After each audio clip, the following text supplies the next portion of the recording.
Bismillahirrahmanirrahim. Assalamualaikum warahmatullahi wabarakatuh. Berjumpa lagi dengan saya Haris Saputro. Pada tayangan kali ini kami dari Gus Durian Madiun bekerja sama dengan NUTV Madiun akan menayangkan tayangan satu agenda kami yaitu walking tour, pada edisi kali ini kami berkesempatan untuk berkunjung ke salah satu gereja Katolik yang ada di Jalan Ahmad Yani Kota Madiun, yaitu Gereja Katolik Santo Cornelius.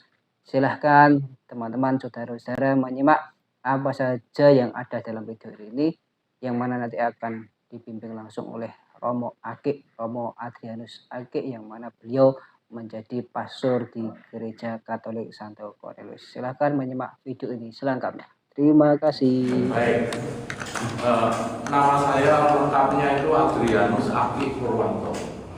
Panggilannya dari kecil sampai besar ini Aki, jadi Romo Aki. Jadi kalau sudah kenal saya berarti sudah bertemu Aki terbesar. Butuh makan. Saya menjadi Romo itu tahun 99, jadi ini 26 tahun. Kemudian di Cornelius, singkatnya itu di Cornelius saya semenjak kopi ya, Mas. Ya nanti sesudah itu baru walking ya, walking itu baik. Saya di Madiun itu masuk tahun 2022 Agustus akhir. Ya, Agustus akhir di Mater Dei. Jadi Gusaris di Mater Dei ya. Mater Dei itu gereja di Kota Madiun hanya ada dua. Jadi kalau dikatakan pendirian gereja Katolik di Madiun hanya ada dua. Jadi Santo Cornelius dan Mater Dei. Mater Dei artinya Ibu Allah, Bunda Allah, Maria. Di sana kemudian saya pindah ke sini itu 28 Oktober ya, saya jamnya tahun lalu, jadi baru berapa bulan ini, 6 bulan setengah tahun ya di Cornelius ya. Lalu berikutnya tadi saya sampaikan singkat saja bahwa ini memang bertanya, loh yang susternya mana? Biasanya kan pertanyaan itu suster ya, memang kepengurusan itu kalau suster itu sebagai istilahnya kelompok biarawati ya, jadi kelompok biarawati itu laki-laki, biarawati itu perempuan, dan mereka mempunyai komunitas sendiri, tidak masuk di dalam tanda kutip kepengurusan. Kepengurusannya dari Bapak Ibu, bisa Bapak Ibu Pak Aris tadi sekretaris, Pak Ia itu singkatnya itu sumber, maksudnya apa gitu ya, sumber iman. Jadi sumber iman itu kalau Katolik ada 3, agak beda dengan Kristen.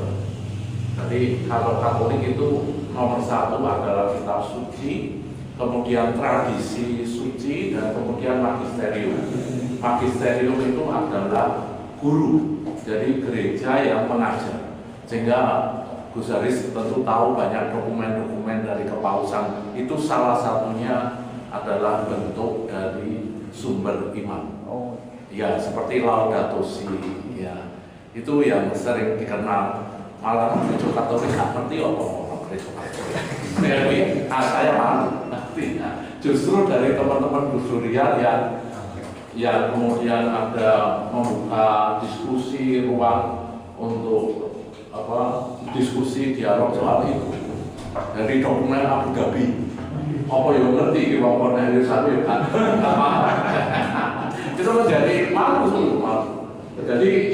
Jadi ini bidang sumber. Lalu ada bidang untuk formasio. Formasio itu formatur itu pembentuk. Jadi mulai dari keluarga, anak-anak, remaja, orang muda sampai lansia. Jadi ada bidang tadi sumber untuk sumber iman, lalu pembentukannya mulai dari keluarga, anak-anak sampai lansia. Kemudian ada bidang dikatakan internal ya. Internal itu bidang-bidang khusus untuk ke dalam. Itu contohnya pendidikan, lalu komunikasi sosial. Kemudian juga untuk apa istilahnya, untuk melanjutkan, meneruskan mereka-mereka supaya menjadi imam, romo atau menjadi suster. Animasi panggilan. Lalu kerasulan umum yang keluar, seperti Pak Adi tadi disampaikan salah satu seksi dari seksi apa ya sekarang namanya, hubungan antara agama. Lalu juga aktif di FKUP Kota Madiun.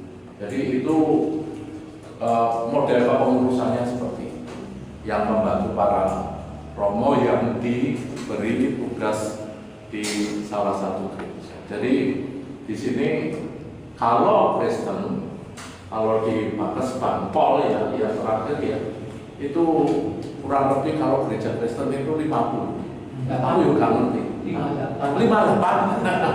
Saya pribadi nggak ngerti 58 itu di mana saja. Itu Kota Madiun. Tapi kalau ditanya Katolik berapa? 2. Ya sini sama di depannya Unipma, ya depannya apa namanya gedung Graha. Mengapa? Karena tidaklah mudah, bukan tidak mudah, tidak sembarangan di gereja Katolik untuk membentuk suatu istilahnya paroki yang mandiri. Jadi tidak kumpul langsung jadi gereja apa. Mungkin Mas Haris yang sudah mengenal itu agak beda caranya pembentukan gereja Katolik dan mempunyai struktur sangat-sangat hierarkial. Tidak bisa dalam tanda kutip. Makanya yang membedakan tadi sumber iman itu 3. Kitab suci, tradisi-tradisi, karena tidak semuanya bisa tercantum di kitab suci. Tradisi-tradisi dan kemudian magisterium. Magisterium itu salah satunya dipegang oleh Paus dalam ajaran iman dan moral. Tidak bisa salah, tidak bisa sesat. Tapi bukan secara pribadi, tapi komunal. Ya. Jadi ajarannya itu. Wah, saya nggak bawa buku ya, karena semuanya ada bukunya. Bukunya tebel-tebel itu. Jadi katekismus, gereja, Katolik, universal, semuanya sama. Jadi itu mau menjawab apa yang menjadi istilahnya iman. Iman itu sebagai pagi ya. Ngomong. Ya. Silakan. Jadi apa namanya? Itu yang dimaksudkan dengan kepengurusan itu menyesuaikan dengan itu. Kemudian yang kedua mau saya sampaikan begini, mungkin sudah pernah mendengar ya. Kalau orang umum itu kalau mendengar gereja itu yang ada adalah gedung. Padahal tidak. Gereja itu adalah sekumpulan orang-orang yang beriman. Artinya iman itu menjawab pewahyuan. Pewahyuan itu kan pernyataan diri Tuhan kemudian ditanggapi. Nah, menanggapi ini namanya beriman. Kalau kami begitu. Jadi pewahyuan itu, wahyu itu apa? Wahyu itu dalam iman Katolik itu adalah Tuhan Yesus yang kemudian dibukukan dalam tanda kutip ini kehidupan ini yang mewartakan apa? Menyatakan, memperkenalkan dirinya dan beriman itu menjawab. Jadi menjawab atas pewahyuan dari diri Tuhan yang diwujudkan di dalam Tuhan yang menjadi manusia. Lalu kemudian apa yang ada dalam perjalanan diri Tuhan Yesus itu yang kemudian dibukukan, yang menjadi istilahnya perjanjian baru. Kalau perjanjian lama sebelum Tuhan Yesus nubuat para rasul, para nabi, dan juga jawaban-jawaban atas pertanyaan-pertanyaan mendasar dari manusia. Mengapa aku hidup? Dari mana aku datang? Mengapa ada kejahatan? Mengapa ada kebaikan? Mengapa ada dosa? Kemana aku akan mengarah tujuan hidupku dan seterusnya? Itulah pewartaan-pewartaan yang kemudian dijawab. Itu yang ada dalam gereja Katolik itu menjadi satu ajaran itu di dalam katekismus gereja Katolik universal. Jadi baik di manapun itu satu. Maka kami kalau ditanya apa yang menjadi intinya, ya sama seperti syahadat. Syahadat itu kan pengakuan iman. Lalu pengakuan iman kami itu cukup panjang. Ada dua versi dalam tanda kutip, versi para rasul, kemudian konsili Nicea, di mana konsili itu artinya pertemuan para uskup ya, untuk merumuskan suatu tujuan dari arah visi dari kehidupan gereja.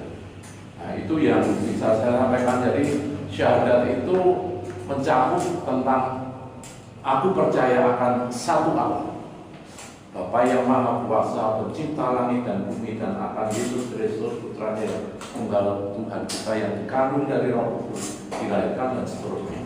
Dan percaya akan satu kudus, katolik dan apostolik. Maka semuanya mengerucut menjadi satu. Ya. Itu.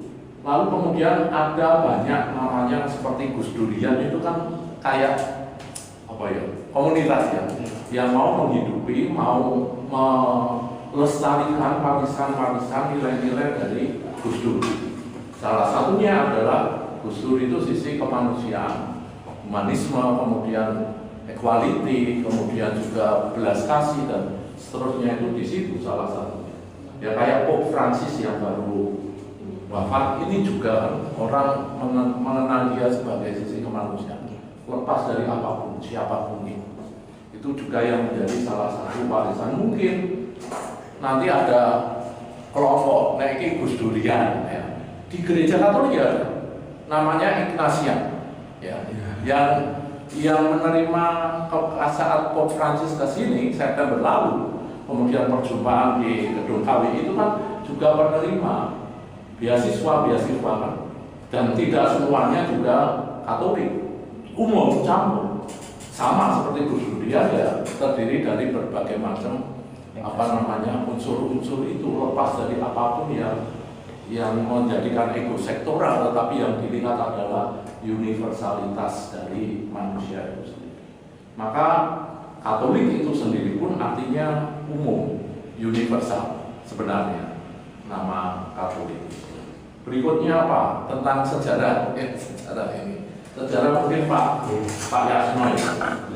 Nah, memang kalau membaca di website, membaca di situs-situs ya, itu memang di sini itu gereja tertua kedua di Keuskupan Surabaya. Artinya keuskupan itu adalah teritorial, bagian teritorial yang paling atas. Jadi Vatikan itu sebenarnya keuskupan. Lalu uskupnya adalah selalu kemudian menjadi istilahnya paus itu ex officio menjadi uskup Roma di situ, uskup di Vatikan. Jadi jenjangnya sama dengan uskup didik kalau di sini. Ya, uskup didik itu jenjangnya sama dengan paus. Hanya paus itu menjadi istilah kami primus inter pares, menjadi yang terutama pertama dari yang utama. Jadi dia menjadi semacam pemersatu dari para uskup. Tapi paus apakah bisa intervensi ke Surabaya? Tidak. Dia intervensi untuk ajaran iman dan moral. Lalu berikutnya juga tentang kuasa-kuasa magisterium tadi.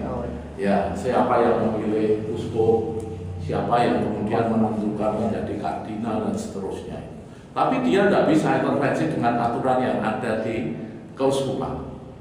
Jadi tetap mandiri, namun di dalam hierarkial dan iman moral itu menjadi satu. Dan juga ini menjadi wujud dari kesatuan. Sehingga para uskup itu 5 tahun sekali namanya itu ad limina, ya, itu kepada untuk perjalanan. Jadi 5 tahun sekali para uskup sedunia harus wajib ke Vatikan, ke Bapak Uskup untuk menyatakan kesetiaannya. Jadi kalau nggak ke sana berarti bisa karena kami itu mempunyai namanya celebrate card ya. Iya, jadi kalau ada waktu lalu rame-rame di YouTube ya, mengaku dari Vatikan, mengaku menjadi imam, ya kami tertawa saja. Karena mulai dari calon imam sampai menjadi imam, itu punya kartu celebrate seperti ini. Jadi misalkan besok Mei, saya ini besok Mei ziarah ke Roma, ya ini sekalian maka saya ziarah itu sebelumnya kalau mau mengadakan ibadat selalu ditanya selebrate-nya. Iya, kayak KTP. Ini celebrate jadi menjadi Roma. Foto teman pinjol. Dan itu ada jangka waktunya. Jadi calon imam itu semuanya sudah ada. Jadi semuanya. izin Jokowi. Ya bisa belakangnya. Ya itu supaya monggo nanti Pak Yasno soal sejarahnya. Kalau saya berada di studian itu memang ya salah satunya adalah bagaimana studian itu menampung tidak melihat sisi perbedaannya. Jadi di studian itu kan banyak dari berbagai macam agama dan kepercayaan sehingga berkumpul jadi satu. Walaupun secara teologi barangkali pasti akan banyak perbedaan. Bahkan boleh bilang kalau dibenturkan pun bisa terbentur gitu. Tapi sisi itunya kita hanya dengan perbedaan itu kita bisa saling mengenali. Saya bisa mengenali teman-teman dari Katolik, dari Kristen Protestan yang lain, atau dari Islam yang lain misalnya. Nah, dan sisi lain kita sama-sama kita duduk pada posisi yang sama. Itulah kenapa saya lebih cenderung untuk studian. Terima kasih. Jadi saya singkat saja. Gereja yang dianati umat itu tahun 1890 sebelum 1897 itu sudah berkumpul. Oleh karena itu pada tahun 1897 Pastor Cornelis Tinford yang bertugas di Madura itu ditugaskan di Madiun. Nah sebelumnya kita ada di bawah stasi Ambarawa. Jadi Ambarawa kembali Madiun, lalu yang di Jawa Timur ini termasuk Pacitan. Nah kemudian setelah itu saya diutus Romo Tinford itu yang Madiun ini termasuk membawai Ngawi, kemudian Ponorogo, Magetan itu di bawahnya Madiun. Jadi stasi Madiun itu ada dua kasinan Kediri dengan kasinan Madiun. Itu dua kasinan di bawah gereja di sini. Nah kemudian bangunan gerejanya itu dibangun awal di sebelah sini. Jadi yang sekarang dipakai oleh Aula Grandus, nanti kita tinggal melihat temboknya saja, tembok ratapan kita bisa kita berbeda dengan pintunya di sebelahnya pastoran. Pastoran itu tempat tinggal Romo, itu di pastoran. Kemudian karena tahun itu gereja dalam perkembangan semakin banyak lalu penuh, tahun 1934 itu membangun gedung namanya Social Bond untuk kegiatan-kegiatan sosial organisasi gereja ya, itu yang dibangun paroki itu. Nah sementara itu bangun yang gedung yang dinding yang kita pakai sekarang itu dipakai untuk ibadah sekitar tahun 1937. Lalu 1939 38 itu mengarah gedung itu selesai dibangun, kita pakai gedung yang sekarang kita pakai itu salah singkat. Lalu gereja-gereja yang dibangun Madiun tahun 1972 Ngawi, Magetan, Ponorogo itu berdiri-diri menjadi paroki sendiri, pisah dari Madiun. Kemudian Mater Dei itu pisah dari Cornelius, SK-nya itu 24 Desember 1999. Yang mereka mengenal hari jadinya itu 2000 karena ulang tahunnya 1 Januari itu.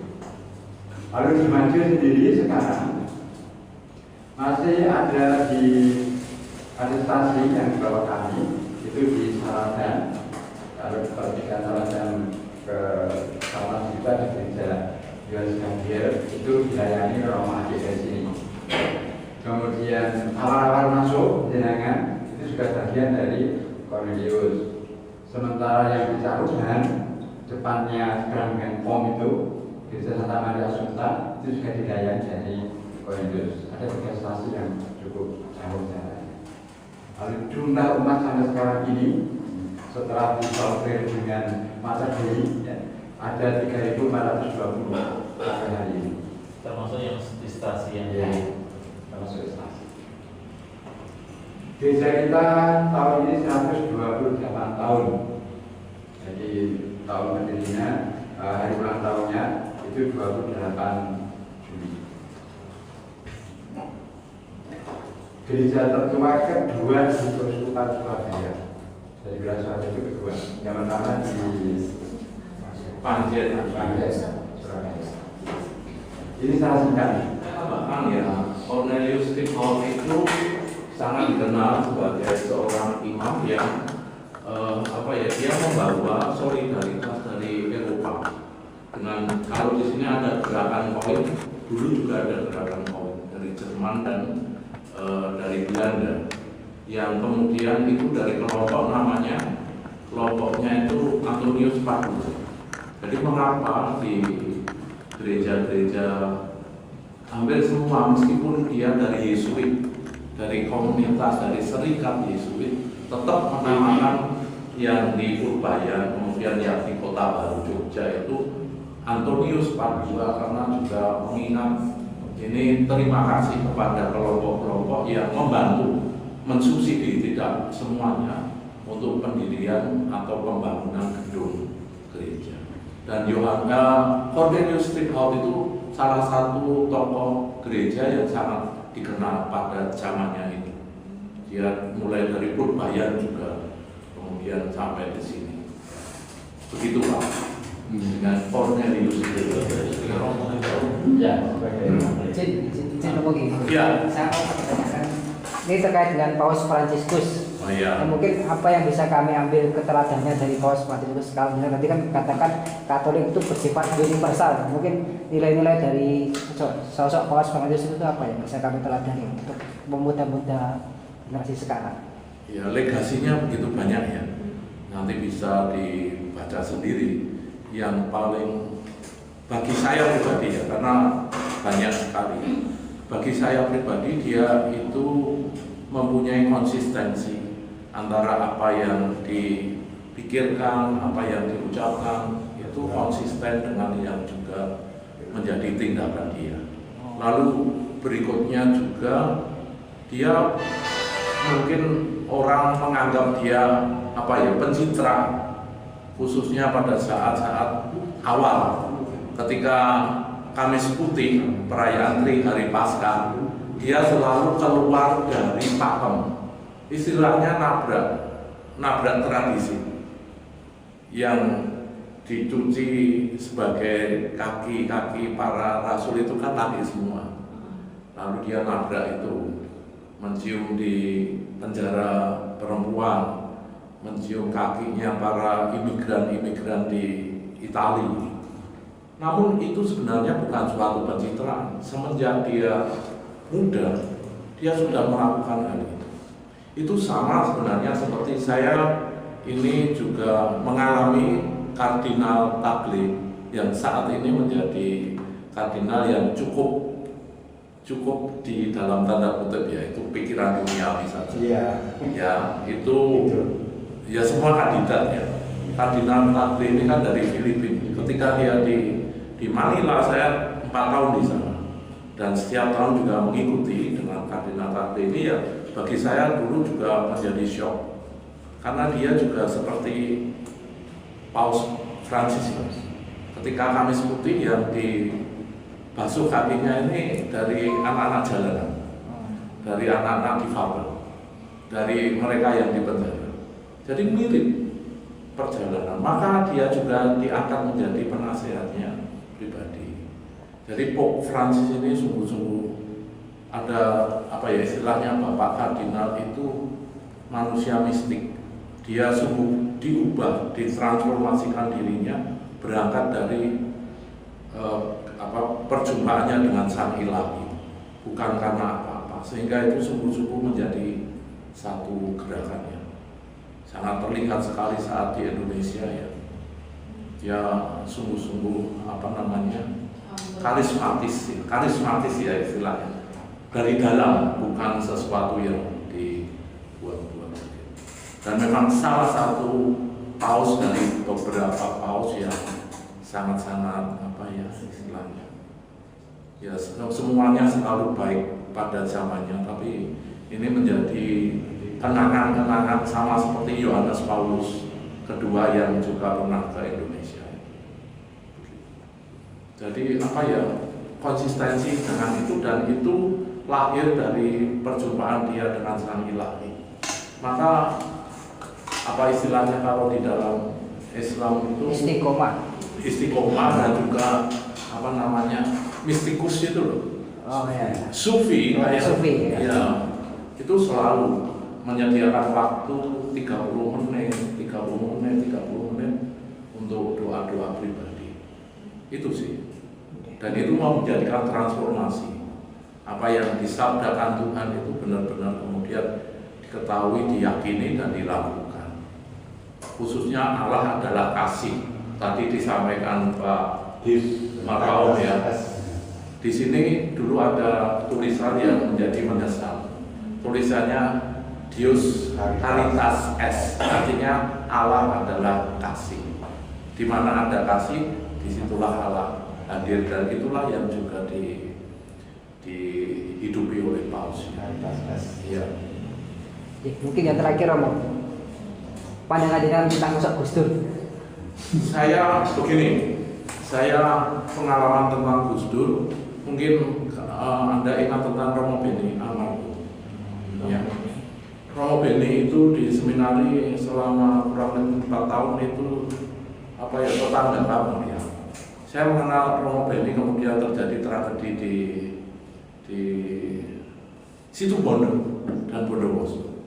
Itu saat-saat saya juga pastoral, dan di mana yang di Situbondo yang dibakar, dan juga Bondowoso ada teman saya satu angkatan yang lari melompat ya waktu gereja itu.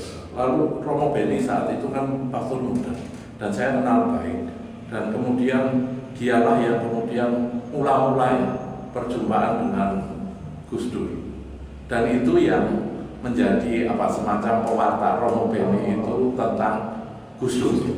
Ya, saya punya beberapa buku sih tentang Gus Dur, tapi yang kedua, pengenalan saya kepada anak-anaknya. Saya pernah menjadi waktu di Surabaya itu King of Abdul Aziz King of Abdul Aziz Foundation itu yang kerajaan Arab Saudi dengan Mbak Yeni, dan beberapa kali mengadakan pelatihan itu membekas bagi saya bagaimana nilai-nilai Gus Dur ayahnya itu kepada anaknya ya. Itu yang bisa saya dapatkan dari Gus Dur. Pasti dia parentingnya sangat bagus ya, sehingga anak-anaknya pun juga mewarisi nilai-nilai universal dari Gus Dur. Itu saya dapatkan dari Mbak Yeni ketika mengadakan pelatihan-pelatihan saat itu dari kerajaan Arab Saudi. Ya. Saya masih ingat sekali yang menjadikan saya kemudian semakin lebih terbuka itu masing-masing dari kelompok-kelompok agama kepercayaan itu kita di hadapan semua peserta, mungkin ada yang pernah ya.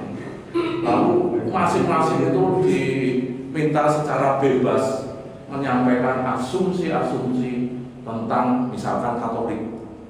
Semua apapun yang ada di dalam benakku tentang Katolik. Lalu kemudian berganti dari yang Islam di depan, kami semua kemudian menyampaikan apa yang menjadi entah benar entah salah, tapi itulah yang ada dalam otak kita, yang ada dalam pikiranku, yang ada dalam keyakinanku tentang lalu kemudian terjadilah dia. Itu sangat luar biasa, mengharukan sekali.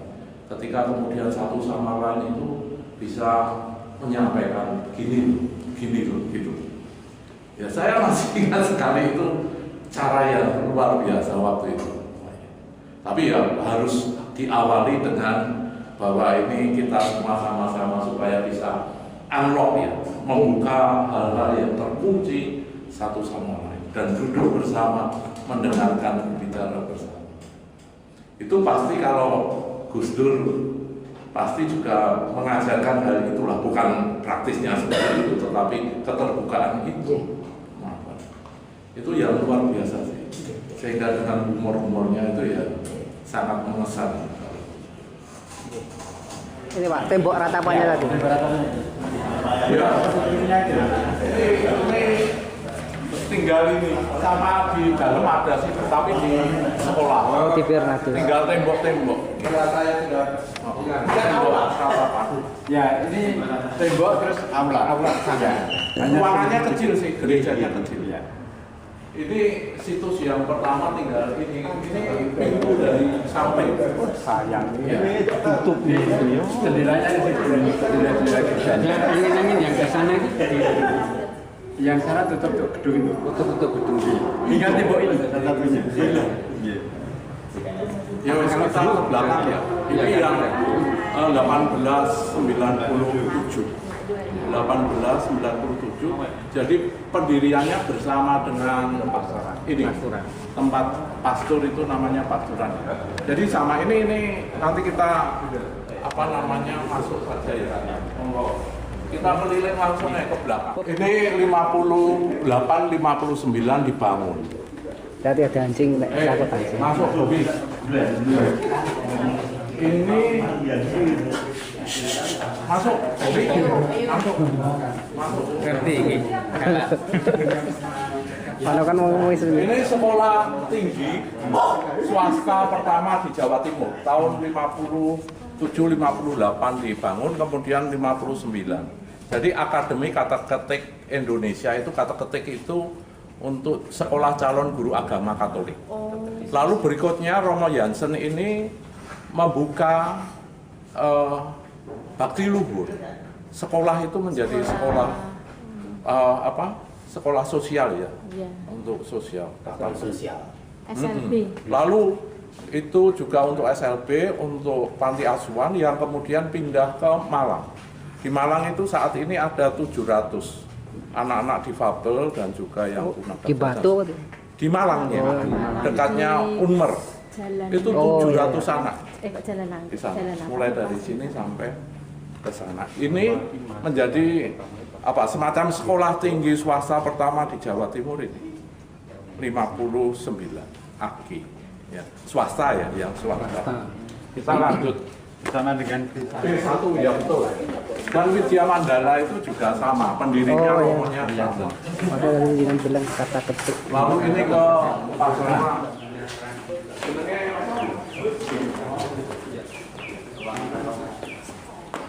tapi pemancarnya di tempatnya yang sekarang juga. Wah, ini baru pertama kali ngajak sih.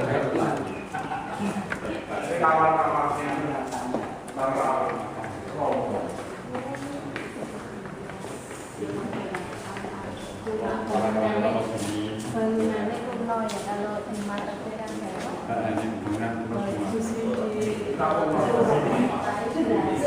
Makan bareng.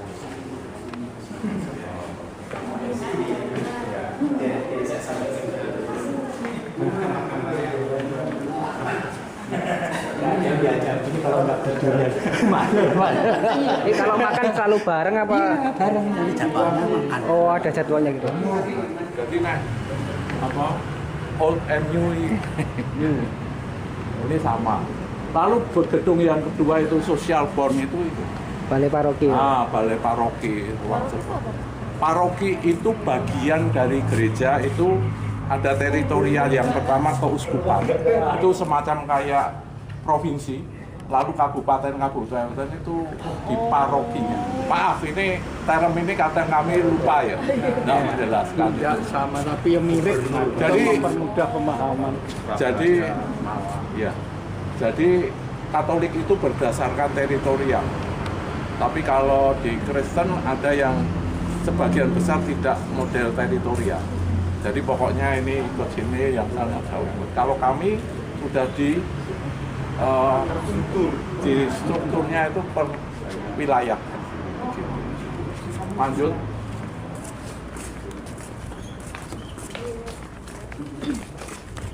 Maksudnya kapel itu tempat doa, adorasi, kalau bahasa Inggrisnya ador, menyembah, menghormat. Lalu ini tempat untuk doa 24 jam bagi yang mau meditasi di dalam sini. Jadi tidak di gereja tetapi di sini. Ini yang gedung gereja kedua. Ya, lantainya sudah diganti. Wow. Cuma lantainya ya, hanya masih masuk. Saya ingat-ingat patung yang di Cepuan di sana ada. sudah ada. Nggak tahu. Ini siapa yang minta? Wah, jangan tanya saya. Saya juga bertanya-tanya karena saya juga dari ibu seorang guru sejarah yang sangat menghargai sejarah.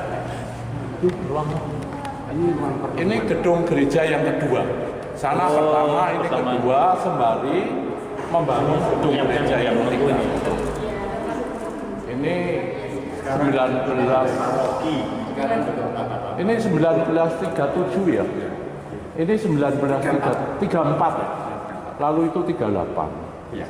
Sekarang difungsikan untuk Ini difungsikan untuk ya Badminton, function. Oh enggak, badmintonnya enggak. Kayaknya Sudah ya, enggak. Badminton bisa. Itu pertemuan-pertemuan Sudah ada yang Sudah. kadang-kadang. Sudah enggak.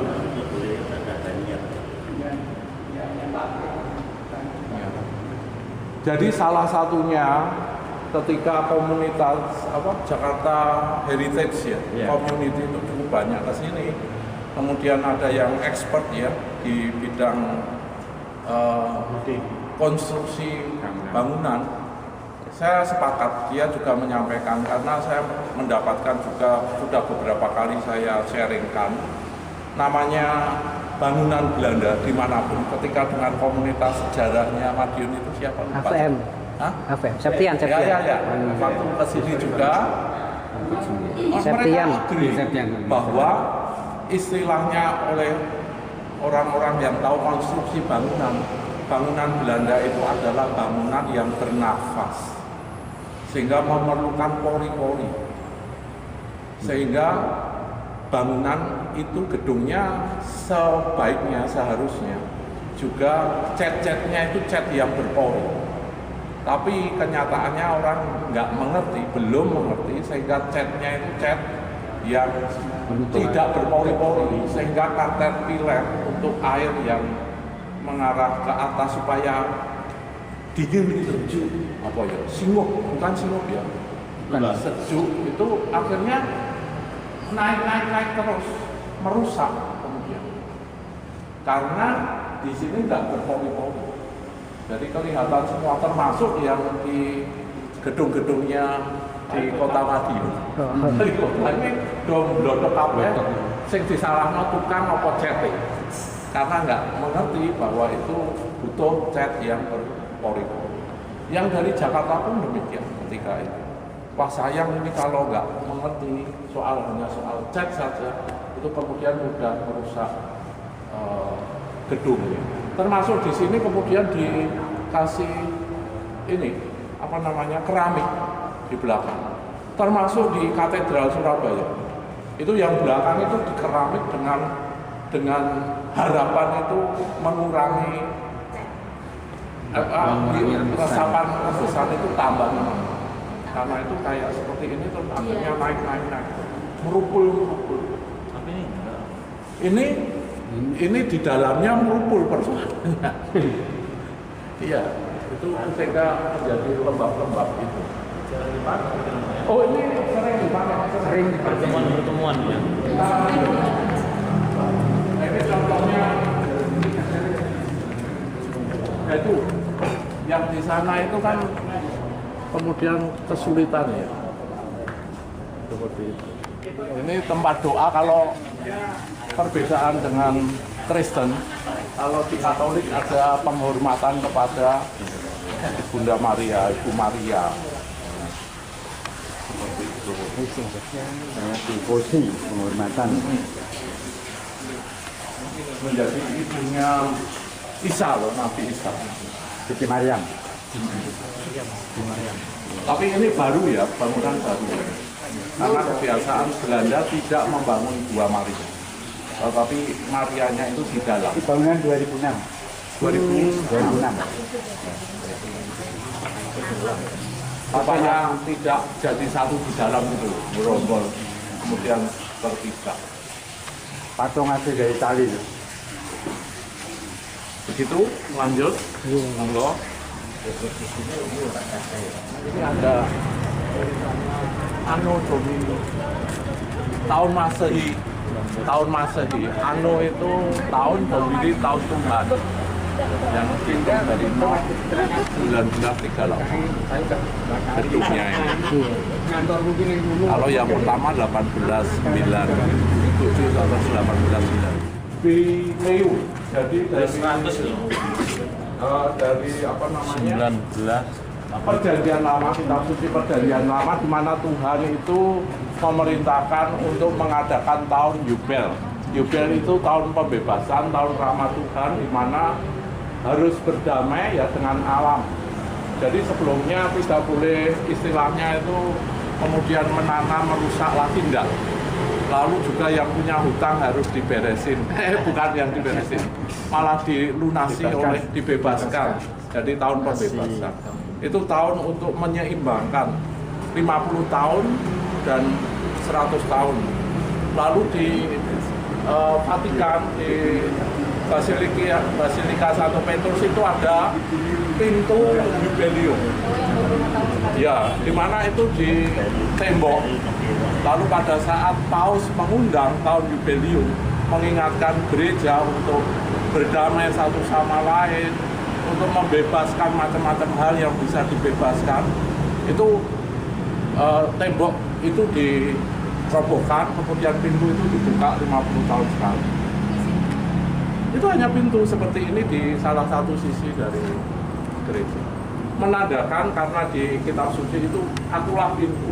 Yesus menyampaikan akulah pintu, maka diminta untuk masuk di dalam pintu itu. Lalu di Keuskupan Surabaya ada 9 tempat ziarah. Jadi ziarah bagi umat yang mau apa istilahnya itu mengadakan suatu apa ujar ya, orang Jawa mengatakan ujar gitu. Kaul mengatakan kaul, pengen sesuatu tetapi harus dengan syarat nomor 1 itu niatan yang ikhlas ya, tulus untuk bertobat, lalu mengikuti perayaan-perayaan Ekaristi, lalu kemudian menerima namanya sakramen tobat atau pengakuan dosa, lalu kemudian mengunjungi tempat-tempat ziarah yang telah ditetapkan, lalu di dalam tempat ziarah ini kemudian berdoa. Intinya jubileum salah satunya dengan ziarah, karena kita semua ini manusia adalah peziarah. Dan Paus Fransiskus mengundang umat Katolik 2025 ini untuk melakukan peziarahan dalam artian peziarahan batin juga. Ya, itu makanya ada simbolnya ini. Maskot ini. Maskot ini simbolnya luce. Bahasa Itali namanya cahaya, ya, lunas.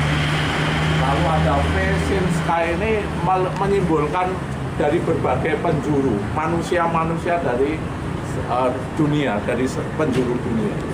Ini maskotnya, ya. Kemudian ada temannya anjing kecil yang setia, petanda setia menjadi Roh Kudus, Roh ya Kudus ini. Lalu ada malaikat. Lalu kemudian ini penjelasan tentang logonya Imperium, tentang figur dari empat penjuru dunia bersama-sama untuk berziarah di dalam gelombang kehidupan dunia, berpegang pada ini kalau kapal jangkarnya disimbolkan dengan salib. Ini menjadi simbol-simbolnya para peziarah.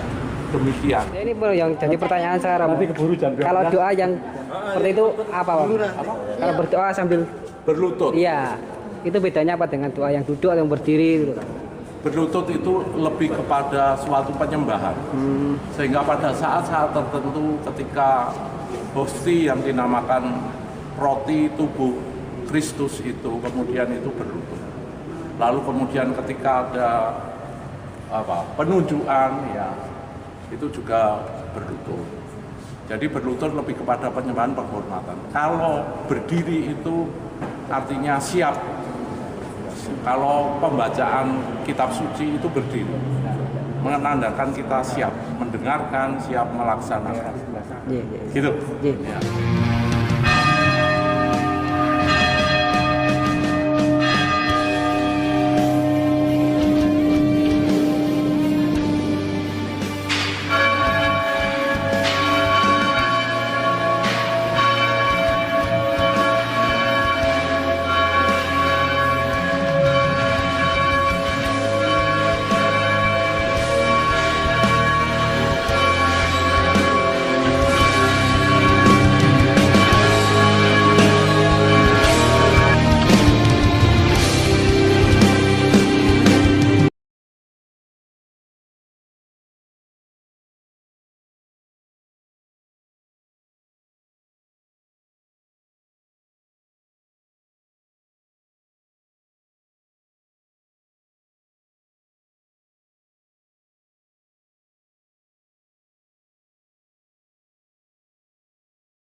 Terima kasih atas kesempatannya. Dari kegiatan ini saya cukup terinspirasi dan semoga apa yang saya tulis sambil berjalan tadi bisa berkenan dan menjadi perenungan kita.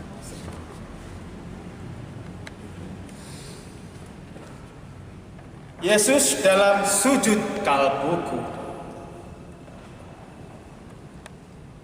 Yesus, kau bukan sekedar kayu salib. Engkau adalah musim semi dalam hati setiap diri. Engkau daun teduh yang menyajikan hangat seduh. Di wajahmu aku melihat Muhammadku berkaca, mata kalian sama melukiskan cinta. Kau lahir dari rahim perawan seperti puisi yang lahir dari kesunyian, meski pada akhirnya dibungkus kirmiji luka.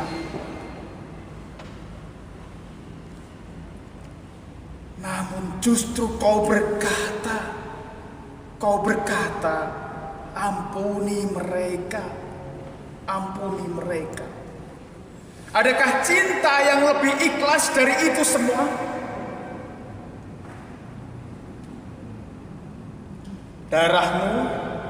Darahmu bukan hanya milik menara-menara gereja, darahmu juga mengalir di kubah-kubah masjidku. Juga di setiap kening para sufi yang jauh dari mulut gemar menghakimi. Aku tak ingin tahu siapa yang mati di Golgota, tapi aku tahu siapa yang selalu hidup dalam jiwa. Engkau pun tetap mencuci kaki seorang pengkhianat, dan engkau memeluk erat anak-anak di seluruh dunia. Yesus, engkau bukanlah batu ujian. Engkau adalah bunga di tangan para pendosa yang tak takut layu demi harumnya hari pengampunan. Yang tak takut layu demi pengampunan. Fileski 2025. Terima kasih. Imam, ketika imam mempersembahkan misa, mimpin perayaan Ekaristi itu ada di sini. Ini meja altar, kemudian ini anggur untuk Romo membuka perayaan Ekaristi. Lalu di sini ada mimbar sabda Allah ini untuk membacakan kitab suci dari sini. Lalu di sana ada tabernakel. Tabernakel itu untuk menyimpan sakramen Maha Kudus. Gusti roti yang konsekrir menjadi tubuh darah Kristus itu kalau sisa dibagikan ke jemaat yang hadir itu disimpan di sana.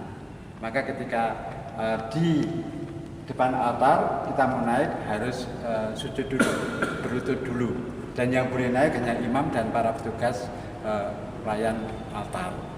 Lalu ada sejarah unik di tabernakel kita itu di ujung atas itu ada lubang sejari. Ini ada bekas tembak zaman tentara Kenil mau merebut kembali Indonesia. Karena gereja ini juga pernah menjadi tempat pengungsian ya, bagi masyarakat, lalu itu ditembak. Jadi masih asli, belum pernah diganti. Ini tabernakel. Lalu ada kursi untuk imam.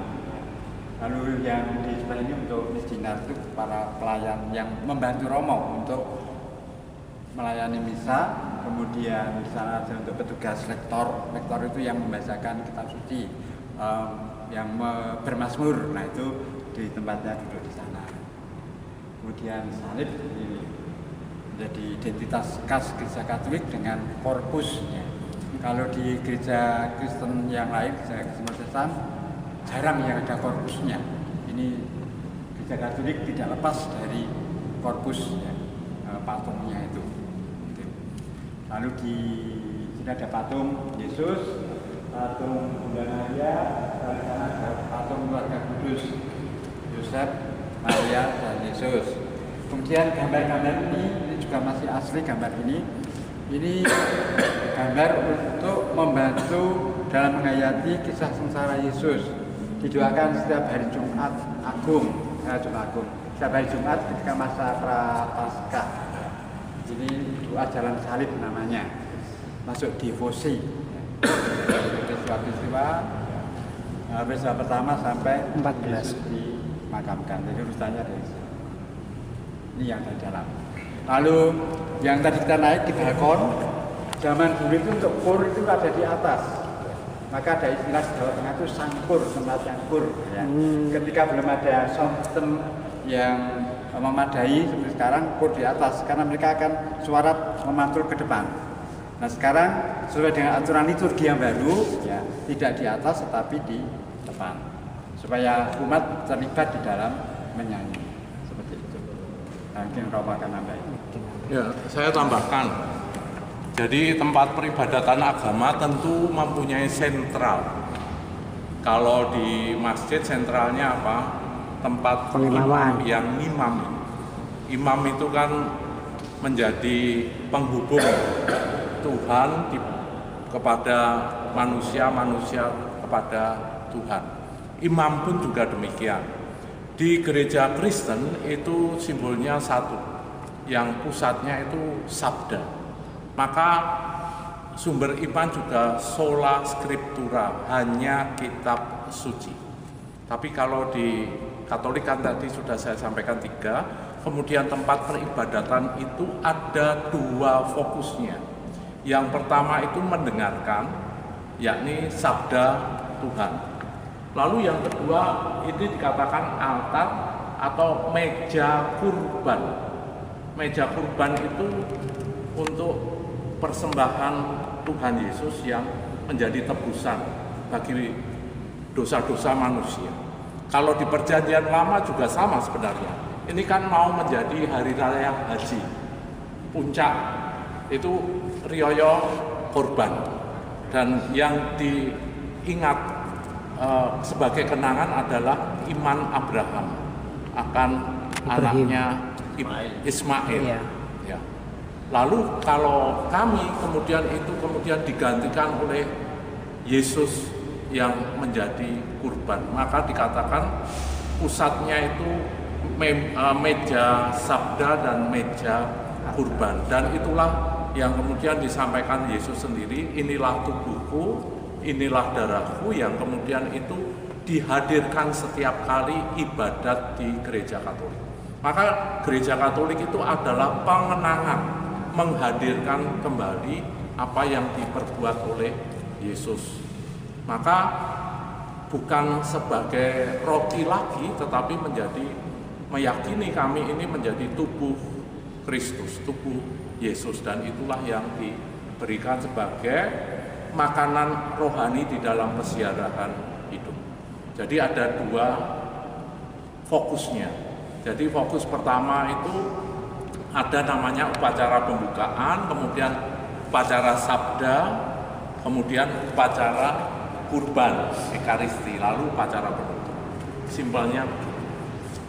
Jadi di gereja. Lalu kapan lalu itu waktu teman-teman dari IAIN Ponorogo kesini itu bertanya, kalau perkawinan itu di mana, Romo? Oh, itu kakek ndelok drakor iki mesti. Kalau perkawinan di sini. Jadi mempelai itu di sini, bukan di situ tapi di sini. Mempelai. Itu upacara perkawinan. Baik, singkatnya demikian. Ada yang mau ditanyakan? Monggo. Itu peniten dan ruang apa itu? Bapak pengakuan. Jadi ada 7 sakramen. Artinya tadi sakramen ini permenopause gitu ya. Sakramen itu istilah di gereja Katolik menjadi tanda sarana kehadiran cinta dan keselamatan Tuhan. Ada 7 sakramen. Sakramen baptis, sakramen krisma, sakramen ekaristi, sakramen tobat ini. Jadi kalau kita berdosa itu kemudian tidak layak untuk menerima tubuh Kristus, itu artinya perlu sakramen. Sakramen itu seperti ya kita membasuh itu loh, mandi kan supaya bersih. Nah, yang bersih kan tidak hanya fisik ya, tetapi yang non fisik kan perlu dibersihkan. Yang membersihkan siapa ya? Saya dan Tuhan melalui gereja. Jadi Romo di situ mendengarkan pengakuan dosa, mulai dosa-dosa kecil sampai dosa-dosa berat. Itu berarti semua dosa, seumur hidup harus diingat gitu? Harus ingat dosa terus berarti? Enggak. Jadi pengakuan yang terakhir kapan? Misalkan Natal. Berarti pengakuan dosa saya yang terakhir Natal lalu. Dosa-dosa saya mulai dari Natal sampai saat ini apa saja? Yang paling menjadi beban apa? 1, 2. Itu mau menyimbolkan bahwa Tuhan itu bukan Tuhan yang menghakimi. Tuhan itu kasih. Dia tidak akan rela kalau manusia yang diciptakan, dikasihi itu terjatuh, binasa. Maka ada sakramen untuk pengampunan itu apabila orang benar-benar mau ya, dengan tulus, dengan jujur mengakui, menyesali. Maka ada kisah di penyaliban Tuhan Yesus kan 3 salib. Ada penjahat kiri, penjahat kanan. Penjahat kanan itu menyampaikan, karena dia mengakui, memang dia ini tidak berdosa. Yang satu lagi, kalau kamu memang benar-benar raja, benar-benar dari yang kuasa yang Allah, lepaskan dirimu dari salib ini. Mencobai. Tapi yang sini menyampaikan ya, Yesus, Tuhan ingatlah aku apabila engkau masuk di dalam kerajaan. Hari ini juga engkau akan masuk di dalam kerajaan surga. Artinya Tuhan itu maha pengampun, maha penyayang terakhir. Tidak akan hitung-hitung soal dosa apabila orang sungguh kemudian menyesali. Sehingga pada akhir detik-detik hidupnya pun pengampunan kerahiman Tuhan itu nyata. Kalau dilihat dia pahalanya apa? Wong kurang sebentar lagi mati. Itu keyakinan kami sehingga teradanya sakramen tobat. Apa yang kau lepas di dunia akan terlepas di surga. Apa yang kau ikat di dunia akan terikat di surga. Itu sabda Yesus kepada para murid yang kemudian dilanjutkan sampai saat ini oleh para imam yang menjadi apa istilahnya, bukan pengganti ya, kami ini penerus untuk sakramen-sakramen ini. Kalau sejarah agama Kristen sendiri itu dihitungnya dari sejak Yesus lahir apa setelah Yesus bangkit?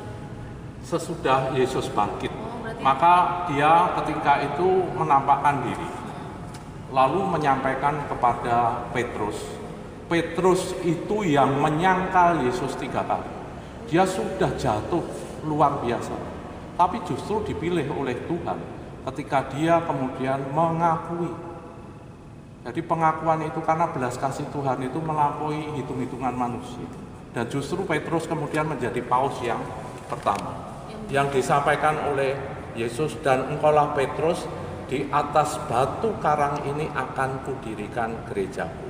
Maka Petrus itu juga bernama Kefas, yakni batu karang. Lalu apakah sejak Yesus lahir? Kita nggak ngerti, karena iman Katolik, kalau katakan mungkin Kristen berbeda, iman Katolik itu berpusat bersumber pada Paskah, bukan pada Natal. Jadi iman itu muncul karena kebangkitan, karena kalau tidak bangkit maka sia-sia iman kami. Jadi kebangkitan itulah yang menjadi sumber pokok dari iman Katolik. Maka perayaannya kalau Paskah seminggu lama, 40 hari pantang dan puasa. Lama persiapannya sama. Kalau Natal cuma sehari tok selesai, tidak ada yang khas di dalam ibadatnya sebenarnya. Paskah itu yang kemudian menjadi luar biasa. Makanya kalau melihat kok di Katolik kok lama sekali ya, ada Minggu Palma pakai daun, ada pencucian kaki, kemudian ada penyalipan, kemudian ada visualisasi jalan salib, ya melihat itu. Lalu ada upacara cahaya, lalu minggunya kemudian juga baru hari raya Paskah. Jadi begitu. Kalau dikatakan lahirnya gereja sebenarnya tidak sesuatu yang kayak kronologis ya, bukan kronos, bukan sesuatu waktu yang bergulir kalau dari 1 menjadi 2, 2 menjadi tidak. Di dalam kitab suci ada 2 istilah waktu. Yang satu kronos itu kayak jam itu, tik. Yang satu itu kairos. Kairos itu ya waktu, tetapi waktu yang sesuatu yang apa ya, yang bergerak dan melampaui apa ya, melampaui hitung-hitungan manusia, ruang dan waktu. Kairos, kesempatan. Ya sama seperti ditanyakan, kami sendiri juga mengatakan hari raya Pentakosta itu juga hari raya kelahiran gereja. Karena waktu itu diutus Roh Kudus, artinya Roh Kudus itu untuk menjadi penyatu dari gereja yang sudah ditinggalkan oleh Tuhan Yesus.